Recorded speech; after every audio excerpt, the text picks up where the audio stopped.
You've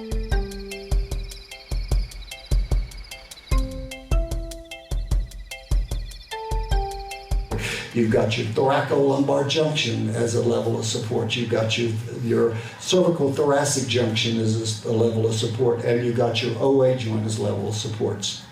Those are bases of support that everything else has to work off of. Every time there's a junction, there are four major junctions in the body: cervical cranial, which is OA, cervical thoracic, where the bevel of the spine changes, the activity of the spine has to change.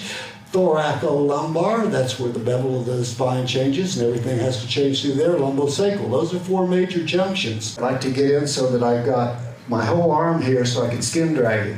And I got my lumbar lordosis locked in, my center of gravity low, my right elbow extended, and I get drag here. I want to see which way this tissue does not want to go. I want to go into the restrictive barrier.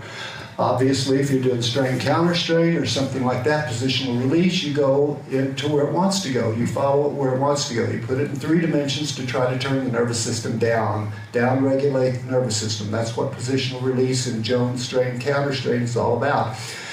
So he's fine here. No problems are there. Rectus femoris. Rectus femoris is just like the hip capsule, except instead of having your hand on the femur, you come up onto the bottom part of the hip. This is also a test for femoral nerve impingement. So here I come.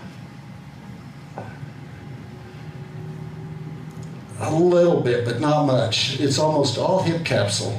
I'm just not getting, this is a little tight and I would work it. I like to use fingers because I like to keep them strong. And here, by hooking the erectors, you can really work those extended fingers. Scoop, like you're scooping your nails.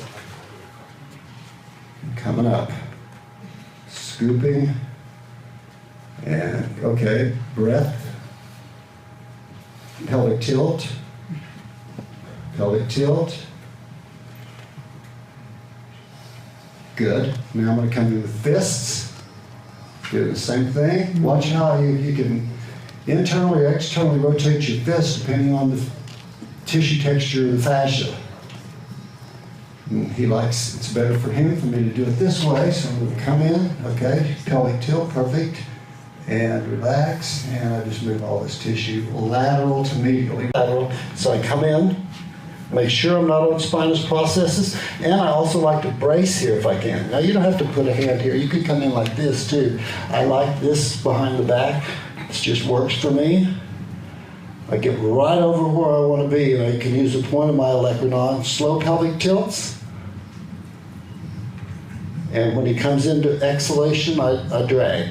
Again, resist, and let go, drag. Again, resist,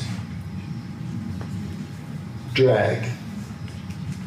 This gets everything, smooths everything over, particularly people who have hypertrophy and have the sausages in there where multifidus, iliocostalis, and longissimus have all formed a big wad of tissue here. Separate that crap out.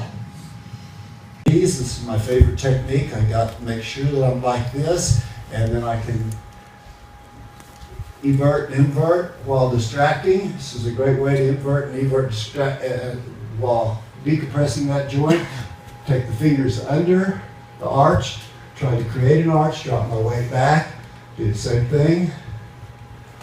All the way up and down the foot randomly. Go all the way to the tarsophalangeal joints, all the way down at the beginning, particularly on your ladies who wear high heels all the time.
Rebecca. Hi. How are you? I'm doing awesome.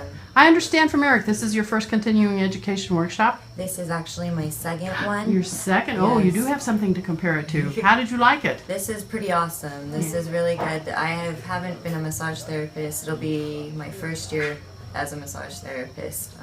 Went to school for it just last year, and my first certification was Ashiatsu, and this was the second class that I really wanted to seek out. The teachers, the instructors from my school said if you could teach or get taught by anybody, learn anything that you can, definitely seek out Erik Dalton because he's a master at what he does.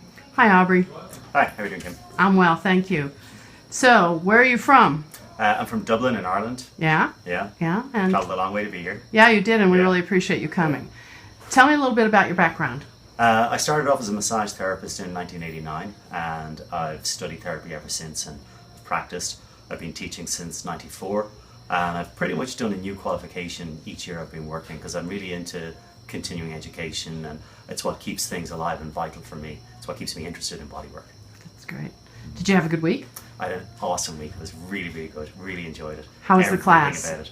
The classes were fantastic. I'd have to say, like, even though my main focus is sports massage and orthopedic and corrective work, I thought I did joint work until I took this class, and I realized I don't really do joint work. Hi, Jessica. Hi, Kim. How are you? I'm doing very well, thank you. This is not your first workshop with us. No, it is not. This It's is your...